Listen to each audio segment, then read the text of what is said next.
Good morning, everyone. Welcome to a new episode of Empowering Voices. Today we have a special guest all the way from Florida. Hello, Kristie. Welcome. Hello. And very well, thank you. You work well. Today is quite a dull day around here, but I'm sure the sun is shining your side of the world. I just want quickly, we have a lot of things to talk about, so I won't take time from you. I just want to say we will start the conversation today with the words unstoppable resilience, that I think it really applies to you. And now you can tell us, introduce your business and how this unstoppable resilience can be applied to what you do. Absolutely. I want to say first, thank you so much for this opportunity to share my heart, my mind, my brilliance with your audience. Unstoppable resilience. I actually call myself the unstoppable butterfly because you think about the butterfly, Mara, the power of transformation. We know it goes from the caterpillar to the butterfly. And oftentimes we're overlooked. And I can look at my own life. I was the one that was overlooked. I was absolutely shy. I did not use my voice, up until probably the last 20 years. So most of my childhood through young adulthood. And one day I remember being in my class and the teacher, he called on me. It was my senior year in college. And I answered the question for the first time. I spoke out loud that I remember since freshman year. I only spoke out twice. It was a big event, if you remember. Yeah, I'm telling you, it was a critical and pivotal moment in my life because I remember how afraid I was of speaking in public, one. And then come senior year, and I had the courage to open my mouth, and I was sitting in the back of the classroom. I would always sit in the back, hiding, right? Anybody ever been there? I often say, you can go from invisible to invincible. And talking about that unstoppable resilience. So I'm sitting in the back of the classroom, and I'm weeping, Mara, because for the first time, I felt like I was coming out of my own cocoon. Yeah. And I was emerging. And a lot of people ask me, how did you get to the place where you are today? And you're speaking all over the world. You name it, I'm using my voice, but it started with a start. And so unstoppable resilience is I'm going to break through any barrier that's before me, no matter what, no matter how high it is. It doesn't matter because I know I was created for a purpose and I have to fulfill my passion. If I don't, then what is the point? Yeah, exactly. You are totally right. Sometimes we are our worst enemies. We stop ourselves from coming out as a butterfly. It seems we want to be a cocoon all the time, the whole life. It's safe, right? Yeah. People settle for safe. I coach women every single day, Mara, and it comes up constantly, over and over, the imposter syndrome. I'm afraid to use my voice. I'm in a male-dominated space. Yes. I don't want to, whatever, maybe the resistance, and you said it, you hit it right on the head. We love comfortability, but I often say nothing is growing in that comfort zone. You've got to put yourself out on the limb. And I was talking to myself this morning because I constantly talk to myself as a part of that unstoppable resilience. You have to know how to self-regulate, right? Totally. And so I was saying your yes is going to cost you. You don't know the depth of my yes. I saw this young lady on social media yesterday, Mara. She is a powerful entrepreneur, right? She's showing up every single day, but I would not have known this piece about her. And she revealed that she was on day 328 of being treated for cancer. Oh. We don't know what's happening behind the scenes. And that's why I believe we should celebrate one another. Definitely. I'm a big advocate of supporting, elevate and supporting each other. I mean, I have to say, I left my country because I thought, okay, women cannot thrive in this country. But in reality, after many, many years, I realized that we are, in our uniqueness, we are so similar and we have each other. We have to support each other. It's the only way through and to success, whatever is the meaning for you of the word, of course. And actually, talking of success, you became a successful entrepreneur starting from a disruptive moment, a difficult moment of your life. Would you like to tell us a bit? Yeah, all those difficult moments, I tell you, they are those defining moments. They refine us. They help us to get crystal clear on our purpose, our power. And 6 years ago was one of the last really moments that shifted my perspective on how I saw myself, one, and how I was going to start showing up in the world. I had to show up differently because I say I turned the pink slip into queefidence. So I was working at a medical spa. I'm a licensed esthetician by trade. So I've been in the beauty industry for the past 20 years. I've been doing some type of work to empower women, whether it be their looks, their physical aspect. Now I'm doing a lot of internal work. But it came as a surprise, had no idea, without warning. And for me, that in that moment, I remember my husband saying, you have 3 days basically to mourn, to grieve, to feel what you need to feel, and let's keep it moving. And so I had already had a couple of vision books, and I had one vision board because I went to a vision board party. But I had done 2 launches prior to, so this would be my 3rd launch. And we were talking about settling for safe. I was playing it safe, working for someone, earning pennies on a dollar, being overworked, underpaid, right?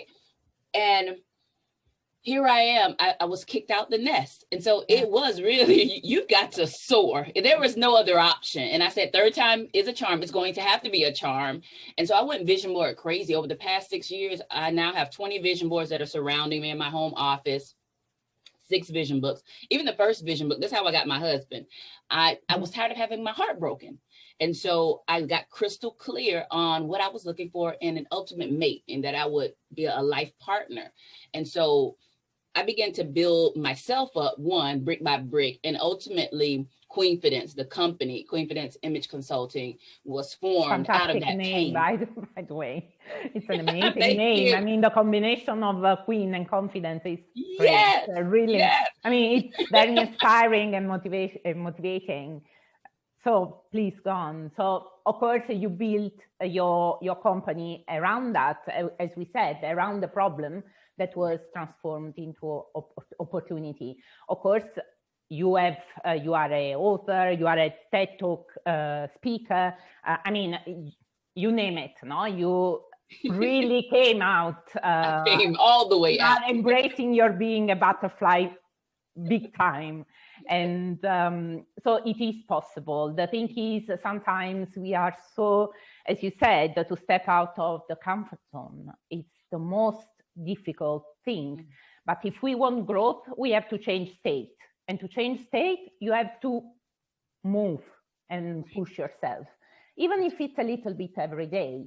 And what has to be always in mind, we have to keep in mind, is our why, more than our vision, because the vision over time changes.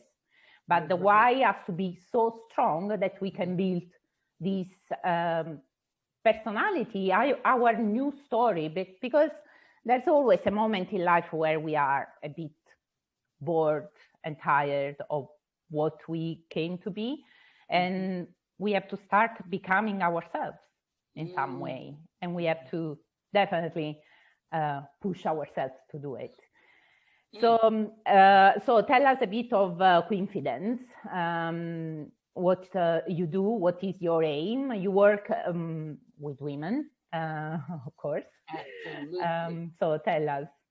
Absolutely. So as you mentioned, a lot of women, they come to me because they are afraid. So going back to what I started, the place I started from was the lack of confidence.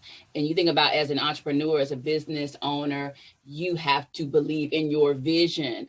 Yeah. I mean, I often say you have to believe beyond belief, because you will try to talk yourself out of it. It's scary out there. Yeah, of course, it's terrifying. And you have to have your own back. So most women that come to me, they're dealing with some type of confidence issue. Whether it's anxiety, it's all internal. And I teach them how to overcome those internal barriers. If you have the skills, the tools, you can become unstoppable. A lot of them, they just don't even know. You have to first be aware of the thought that's keeping you back. And so oftentimes it's hard for us to hear our own self-sabotaging thoughts. We can't see our blind spots because we've been in them so long. And so that's the power of having, a trained coach in your ear, one. And so everything that I deal with is from the inside out. That's their internal confidence. And then their attire begins to match what's happening. Because what happens is, because I've been in the beauty industry, I understand that this is a multi-billion-dollar industry, and they play on our insecurities. You think about every product, the jars of hope, It's so that we can look prettier and feel prettier, etc. But when I would have conversations with these women when I was in the day spa, their confidence was dirt low.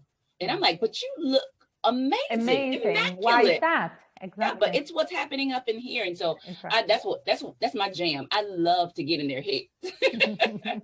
And I want them to know that no matter what they've experienced, what they're experiencing, they can absolutely overcome it. Yeah, definitely. We have to remind ourselves and actually be guided by coaches to remember that we have a voice, and we definitely have to take it out there and being unstoppable. And we can. I mean, this is why we need you to tell us that it's possible, you know? Yes, it absolutely is. And I use my life as a mere reflection of what is possible. One of my favorite quotes is Emily Dickinson. She said, I dwell in possibility. And that's my space. When I was younger, Mara, I was always pessimistic. But I often say that action precedes ascension. And I had to start, as you mentioned earlier, start doing something differently. So I had to change my thought process. And when I start thinking differently, my whole life shifted. Yeah, for the better. For the better. Yeah. Not that we don't have challenges, but now I'm equipped to overcome those challenges. Exactly. At least you can come out of, I don't know, whatever bad emotional feeling much quicker than it used to be. And there are, of course, tools that, I mean, if we don't want to spend all life, we need a coach to tell us, to help us and reduce the time we are there battling with ourselves. I'm telling you, just yield to wisdom. Believe you me, life can be easier. Yeah, definitely. So you already mentioned a quote that you believe in, and I want to ask you if you have any other quote that can be a bit like the foundation for your business and life. Something that I often say to myself, and I wrote it myself, nothing massive ever occurred by being passive. And oftentimes I tell the leading ladies that I'm working with is, you have put your life on autopilot. It's on the default setting. Yeah. And you say you want to accomplish something magnificent, something astronomical. Well, you cannot be passive in your approach. You have to be highly engaged just every single day. As I mentioned, in our pre-conversation, my day started out 9 a.m. coaching, and it ran to midnight from doing a certification class in the evening. And then I'm back up early morning, interview. I have video to record for a World Speech Day that I'll be a part of coming up on the 15th. And then I have coaching throughout the day. And then there's so many different moving pieces behind the scenes that we don't see beyond social media. Social media is about 1% of what we do, right? Definitely. But that self-talk, it's me in the mirror getting myself together, because clearly I could be exhausted and I can show up in that kind of energy, but there is a standard. And so that's why I said nothing massive ever occurred by being passive. Every day I have to hunt for my strength. Where is it? And I'll pull from experience. I'll pull from my husband's words. I'll pull from an entrepreneur. I'll pull from Tyler Perry. Whoever I need to pull from to be the powerhouse speaker that I am, I'll find my strength. Yeah. Excellent. I mean, you are definitely a model, an example for many of us. I mean, you are very inspiring, and it's, of course, I told you it's an honor to have you here because I hope that my audience will really be inspired by your words. So thank you very much for being with us. It's been a pleasure to meet you in person. And I just want to remind everyone that all the contacts for Kristie are below in the post, in my bio, on my website, and you can reach out to her whenever you need her. Okay, thank you very much. I leave you, and we see you next week. Bye. Bye, Kristie. Bye-bye. Thank you.